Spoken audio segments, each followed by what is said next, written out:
Well, ladies and gentlemen, good morning, and thank you, Brooke. And I'm delighted to be here. I guess in my job, you're delighted to be almost anywhere. We have another full day of City Council to look forward to today, so I was hoping I could stay here, but I can't.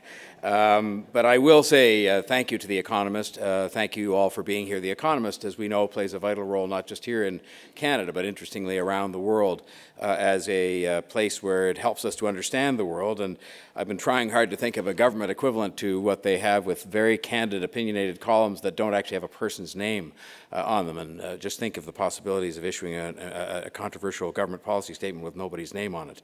But you're all here today to talk about how we can make Canada more competitive, which is something we don't talk about enough as a country.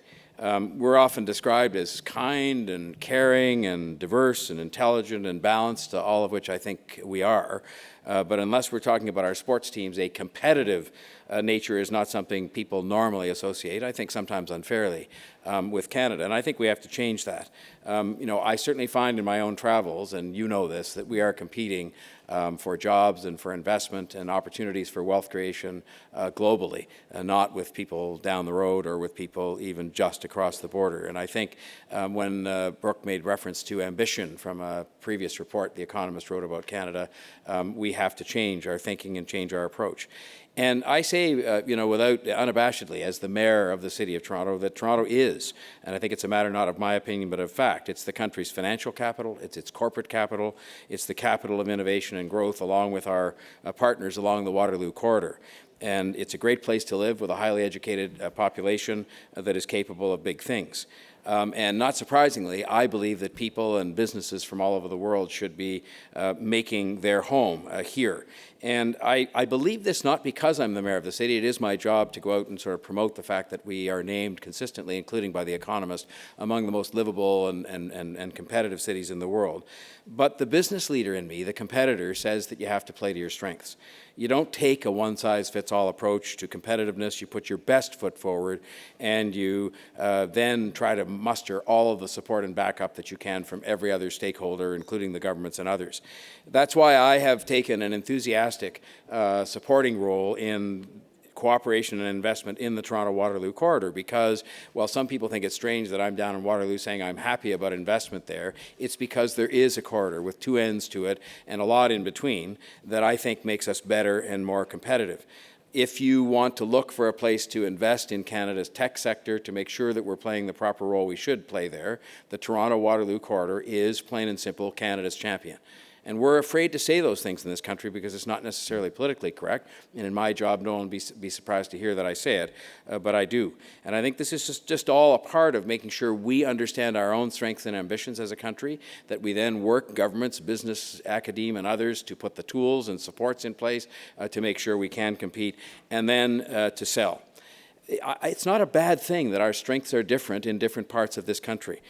We have to understand what we're good at and then make big bets on those things. And I'm trying to get people, and having some success, to make big bets on the strengths of Toronto and on the strengths of the Toronto-Waterloo Corridor as not the answer, but something that can take us forward. And it does mean doubling down to some extent on that, a huge treasured asset that we have that can be globally in its strength. We need the tools, we need the alignment, and I will say my friend, and I'm just so delighted that he's in public life now, the Finance Minister, Bill Morneau, is going to be speaking with you later today. And I think for the first time in an unprecedented way, we are working together, the three orders of government. Certainly I can speak for Toronto, Ontario, and Canada, to try and move these things forward. And we do have to work together. People expect that. And I think that we have to make sure we're working on a number of fronts that have to do with competitiveness. I mean, housing people don't think of as an economic issue. They think of it as a social issue. But it's an economic issue, as is public transportation. These things affect your ability to compete and attract investment and get the wealth creators to come here. We can't build a world-class technology corridor, quite frankly, if we can't even catch a train in the morning between Toronto and Waterloo or back the other way. Innovation, immigration, housing, transportation, regulation, these all play a role in our competitiveness strategy. And if we don't move quickly on these things and move in a way to play to our strengths, we will risk falling further behind. The last thing I'll say is simply this, and this speaks to the question of ambition as well. I've traveled a bit since I've been the mayor. You have to be careful how often you travel because they scrutinize it, I think, to a fault in terms of not recognizing the need to do something that I'm going to mention here, which is we've got to get out and sell. I was in the Silicon Valley, and a huge venture capitalist sat next to me at a dinner we had with them, and he looked at me and he said something that is true. We know it's true. You Canadians really don't know how to sell, was what he said. And there is a thought out there that we don't really know how to close the deal with these magnificent assets that we have, if I can describe them as assets, because some of them, most of it's about people.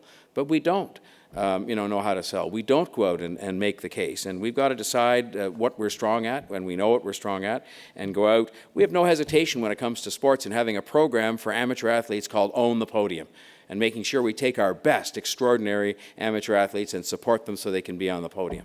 And I think we've got to do a lot of the same thing, I would say, selfishly for Toronto, which is our champion, in my view, to build the economy of the future for Canada, but also for the rest of the country as well. So I wish you well in your day's deliberations, and I thank you very much for this short opportunity to bring greetings and to welcome you here for those who are from out of town.